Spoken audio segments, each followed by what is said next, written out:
Crossroads. Each week, Chevrolet presents a true story based on the actual experiences of American clergymen, pastor, priest, or rabbi. The men who take part in the everyday drama of people at the crossroads of life. These exciting true stories have been selected by our board of advisors. Captain Maurice M. Witherspoon,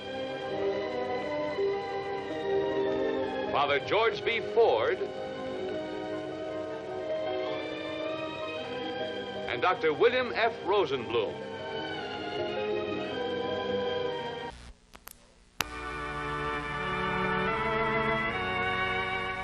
Not long ago, 2 members of the staff of the Mayo Clinic said that with scientific instruments they could cure 25% of the people who came to them, but that 75% were passing on to their bodies the sicknesses of their minds and souls. So you see, it makes sense when I say we can't expect God's healing on a physical plane unless we accept his laws on a spiritual plane. Let us pray. O Lord, take my mind and think through it. Take my heart and set it on fire. Take these hands and through them bring to these, thy suffering children, the fullness of thy healing power. Amen. We've had such good news, Dr. Price. Jimmy's much better. The doctor says he can get up next week. Oh, that's wonderful, Mrs. Davidson. Now, be sure he comes in the first day he's out. Don't you worry, Doctor. Horses couldn't hold him back. I'm Peggy Burton, Dr. Price. This is the first time I've been to one of these services. Well, did you feel you were helped, Peggy? Oh, there's nothing wrong with me. I was sort of investigating for someone else. Oh, member of your family? In a way. My mother. My father will bring her if I can arrange it. Oh, well, would you mind telling me what's wrong with her? We have a wonderful prayer group here, and I could put her name on our list of sick right now. She has a heart condition. Dr. Price, would you promise me one thing? That you won't tell anyone that I had anything to do with getting her to come. Certainly, but I'm afraid I don't understand. You will when you meet my mother. Oh, Peggy, would you tell me your mother's name? Gould. Helen Gould.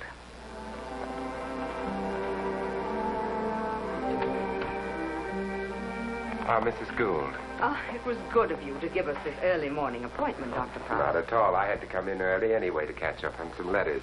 Nice to meet you, Mr. Gould. Why don't you sit down? Thank you. You know, this all seems very strange to me. I've been an Episcopalian all my life, but I've never heard of a healing service. Well, it isn't really so strange, Mrs. Gould, when you remember that Jesus made healing the sick one of the major works of his ministry. That sounds very impressive, but I really wonder if he would help someone like me. I have a heart condition, you see. I'm not afraid to die. I've done my best to lead a Christian life. I'm prepared to accept God's will. There's no reason for you to talk that way. You've broken every one of your doctor's orders. Rest, diet, smoking. Oh, what's the use, John? He as good as told me I'm hopeless. It's God's will. And there's nothing the doctor nor anyone else can do about it. Don't you agree, Dr. Price? I'm afraid I don't, Mrs. Gould. You see, I don't believe that God ever wills sickness. Mrs. Gould, I'm afraid I'll have to be frank with you. We can't help you here at St. Stephen's in your present frame of mind. What do you mean? Well, healing requires faith. You don't have any. But how can you say such a thing? I believe in God with all my heart and soul. Believing in God is one thing, Mrs. Gould. But believing that God can help you is another. But I told you I'm prepared to submit to his will. You're confusing resignation with defeatism. Resignation is good. Everyone who prays for healing must be ready in her inmost soul to accept a negative answer. But she shouldn't expect it. That's what I mean by having faith. You expect God's refusal. That's all very logical, Dr. Price. But have you ever really helped someone at one of your healing services? Someone with a serious illness, I mean. Let's see. Here's some letters. Here's one. I must write and tell you the wonderful news. My arthritis has left my legs entirely and is gradually leaving my arms, too. I credit it entirely to the healing services and the prayers of your wonderful prayer group. Here's another letter from a man whose heart condition vanished after a single service. It's really quite amazing. Now, tell me what I should do. But first, I want you to obey your doctor's orders. You can't expect God to heal you if you refuse to cooperate with his laws, and medical laws are as much his creation as the spiritual laws that I'm going to try to explain to you. Now, doesn't that make sense? It makes a lot of sense to me, Dr. Price. Try to visualize what you want when you pray. Think of your heart as young and perfect and free from damage. Remember, God will meet you where you are and give you all that you are able to receive. I'm going to do just as you say. Well, we'll be praying for you here. You can be sure of that. Come and see me soon again. Thank you. Goodbye, Dr. Price. I could not get Helen Gould out of my mind. She seemed to be following my spiritual prescription to the letter. But the strange request her daughter had made nagged at the back of my mind. I waited anxiously for news of her next visit to the doctor. I'm afraid there isn't any improvement, Mrs. Gould. The electrocardiogram still shows a serious block. But I feel so much better. Your general physical condition has improved a good deal. You have lost some weight, and you tell me you have really stopped smoking. I think we have more reason for hope. You don't object to my attending healing services? No, but I don't think you should expect a miracle. Let's keep aiming at a gradual improvement. Well, Dr. Price says most healings are gradual.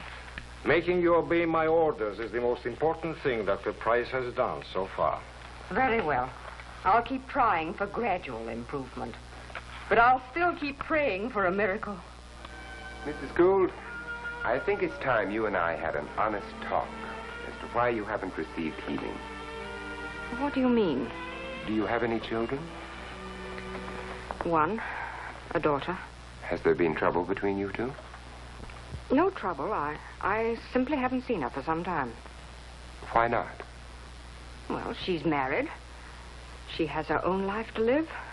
And I have mine. What's left of it. And yet you haven't seen her for some time. That seems rather strange to me. Dr. Price. Yes? Peggy has hurt me deeply. I'm afraid it'd be very dangerous for me to discuss her at all. You know my doctor has ordered me to avoid all excitement. Well, from my point of view, Mrs. Gould, it would be equally dangerous not to discuss it. I feel a little weak. Mrs. Gould, look, I don't see why we can't talk about this calmly and reasonably. Now, tell me, did this bitterness between you and Peggy begin before or after her marriage? I feel weak. I'd better get home. Well, whatever you say.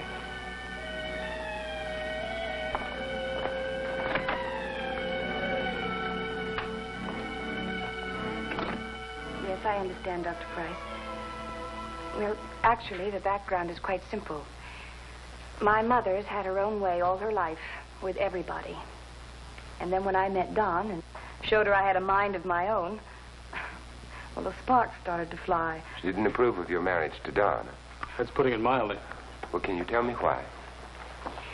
Well, it sort of came out of the blue. Yes? A little token for the mother of the bride. Who is it, Mother? Mother? Who is it? Don.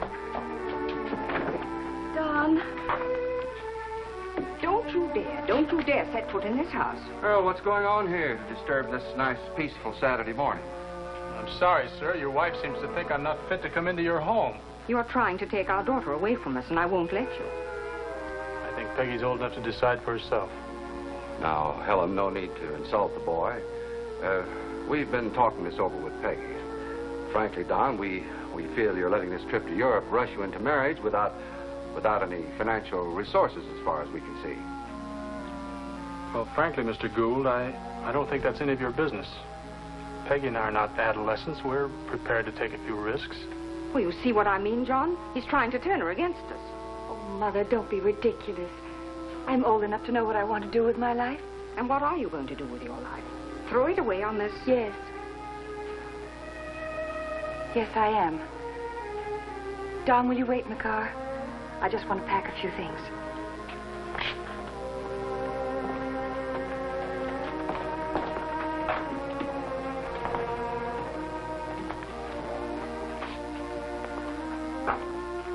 I don't even want to see them go. I can't believe she's doing this to us. Now, Helen, she'll be all right. He loves her, I'm sure of that. They'll manage somehow. But she wouldn't even listen to me. I shall never forgive her for this. Never. A few weeks after we sailed for Europe, Mother had her first heart attack. She hasn't been well since. When we got back, I tried to see her, but she wouldn't have anything to do with me. And yet you thought enough of her to bring her to our healing services. That means you still care for her deeply. I care. But it's not love anymore. I'm more worried about my father. He's half sick trying to take care of her and patch things up between us. Have you prayed for your mother, Peggy? I've tried, but Why don't you try again? Think of her as she was when you were young. You must have loved her very much then. I did. That's what makes all this so hard to take. Peggy, we can't turn off our emotions like water faucets. Not without doing serious damage to ourselves somewhere. Try praying for your mother's spiritual health. That's where she needs healing first. Thank you, Dr. Price. I'll try.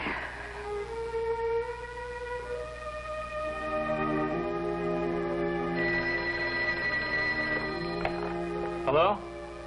Yes, just a moment. For you, honey.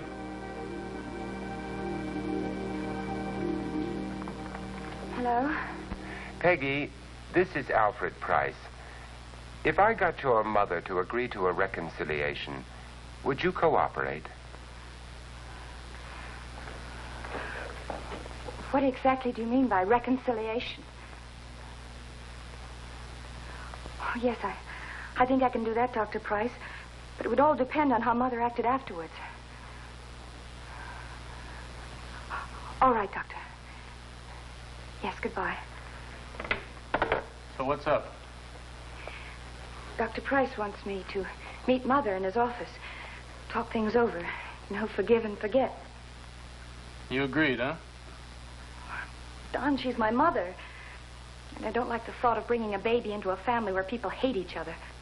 You make it sound like it's our fault. It isn't. But it would be our fault if Mother really wanted to forget all this nonsense and we refused. Why? Because she's my mother and I believe in forgiveness as a Christian. Look, honey, I love you and I have absolutely no objections to your following your religion, but don't let it go to your head. Oh, please, Don, don't talk like that. Makes me feel awful.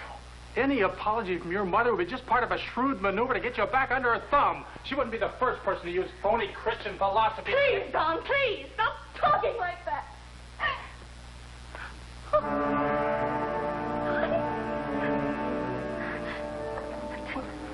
Is it? But it can't be. It's too soon. You're not jealous. Please call Dr. Quinlan right away.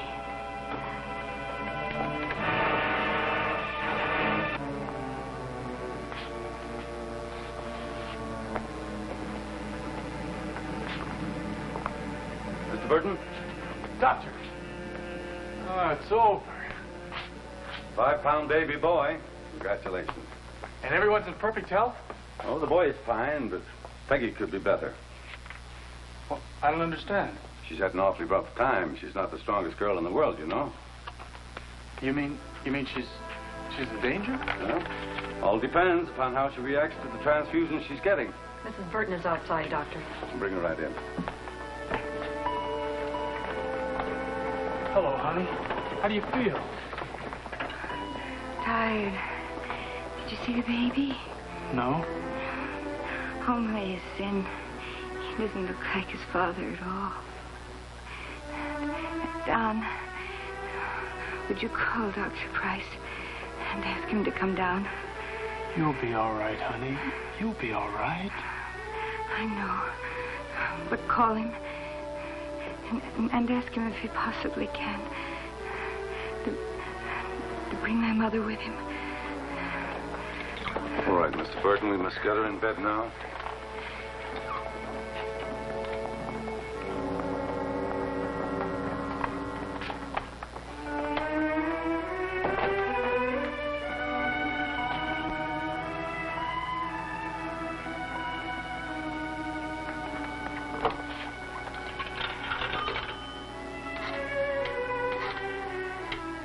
All right, Don. I'll see what I can do. But I haven't seen Mrs. Gould for 2 weeks. And the last talk we had was anything but encouraging. But, Doctor, please. Please, she's calling for her. Make her understand. She's needed badly. I'm sorry, Dr. Price. You and I no longer have anything further to discuss. Did I hear the phone ring? No, it was the wrong number. Oh. Helen, is anything wrong? No, what? The phone. Well, you answer it. I'm going out.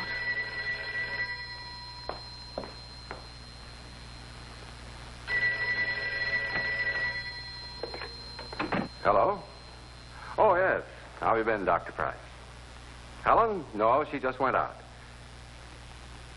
Peggy's had the baby. She wants to see Helen. Just... Helen! Helen!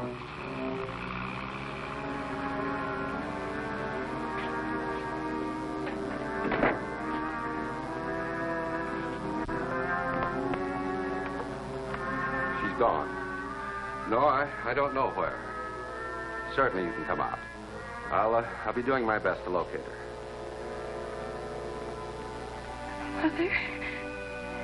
Mother? Mother isn't here, Peg. Just me. Dr. Price can't locate her. She won't come. No, he can't locate her, Peg. It's the truth. Mother. They must find her. She's not there. No, she didn't have an appointment. Oh, if she does come in, would you please have her call at once? Yes, at home. Thank you. The beauty parlor, I thought she might be there. Well, I've tried every place, every person I can think of. I'm afraid I give up. Oh, let's try again, Mr. Gould. At the most unlikely place.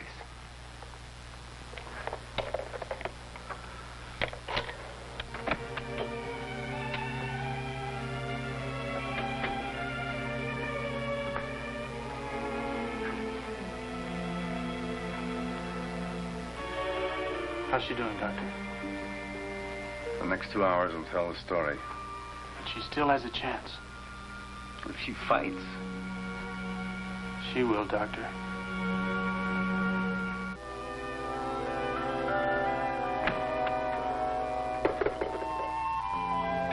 Helen, where have you been? I've been trying to reach you for hours. I was sitting in the park. I had a feeling Dr. Price might decide to come out for a little visit. And I didn't want to be home for him. Hello, Mrs. Gould. How often do I have to tell you to stop hounding me, Dr. Price? You don't have to tell me that, Miss Gould. Hounding, as you call it, never healed anyone. I came out to see you because I had something to tell you that would be difficult, if not impossible, to discuss over the phone. It's about Peggy. Yes, it is about Peggy. I told you she's out of my life. No, she isn't, Mrs. Gould. Once you love someone deeply, you can never shut them out of your life. Well, how about Peggy? She shut me out of her life. It hasn't hurt her. Peggy hasn't shut anyone out of her life, Mrs. Gould. She wants you and needs you now more than ever before. She wants me? Yes. Peggy has had her baby. But it's only the 7th month. I know. The baby seems to be fine. It's a little boy. But Peggy's condition is serious. She wants to see you, Mrs. Gould. She asked me to bring you down. Is this true, John? Mrs. Gould, this is your last chance to regain your daughter. If you fail Peggy now, she will never be able to forgive you. The resentment she already feels it'll solidify around her heart like a cake of ice. It's unfair to put pressure on me like this. You know my doctor has ordered peace and quiet. You've been using your condition to escape from a great many things. But life has a strange way of catching up. You can't disguise fundamental realities like love and hate forever. You pretend to believe in love as a Christian. Well, this is your chance, and your last chance to prove it. I love her. I'm willing to pray for her right now. Prayer without forgiveness, Mrs. Gould, is like a body without blood. I still can't see what good it'll do. She has one of the best doctors in the city. But you can do what the doctor can't do. You can give her a chance to fight for her life without the burden of resentment and hatred she's been carrying these past 2 years. I'm going to violate a confidence, Mrs. Gould, but I think the situation justifies it. Peggy asked me never to tell you this, but it was she who brought you down to our healing services. Peggy? Why, no. It was a friend of John's. No, it was Peggy. She suggested it to her father. Yes, it's true.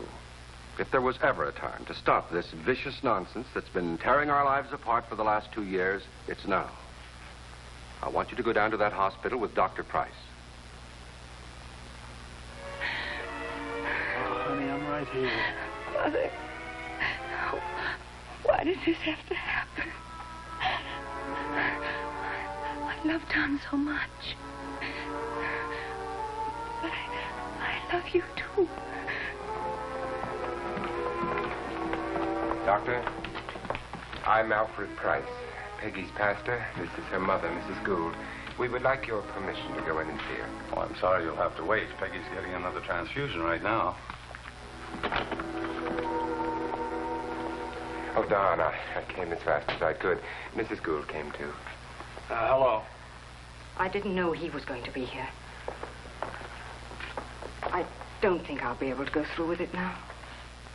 If that's your attitude, Mrs. Gould, I'm not going to let you anywhere near Peggy.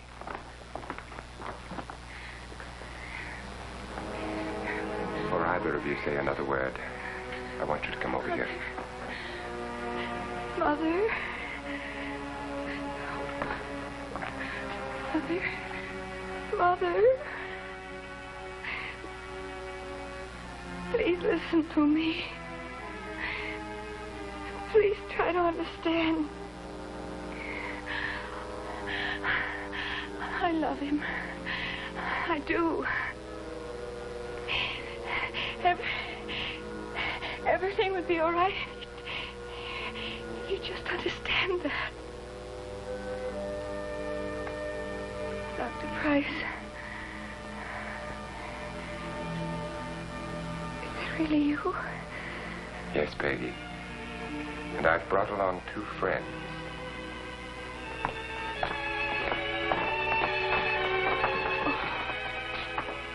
Peggy, dear.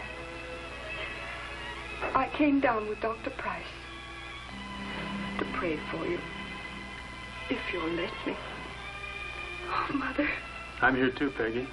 It's about time I said some prayers. Almighty and all-merciful God, we ask you to use our humble prayers as a channel of strength for this, thy beloved daughter. Heal her body, O Lord, and fill her heart and soul with resolution and joy. Help us who love her to lift her up into thy healing light.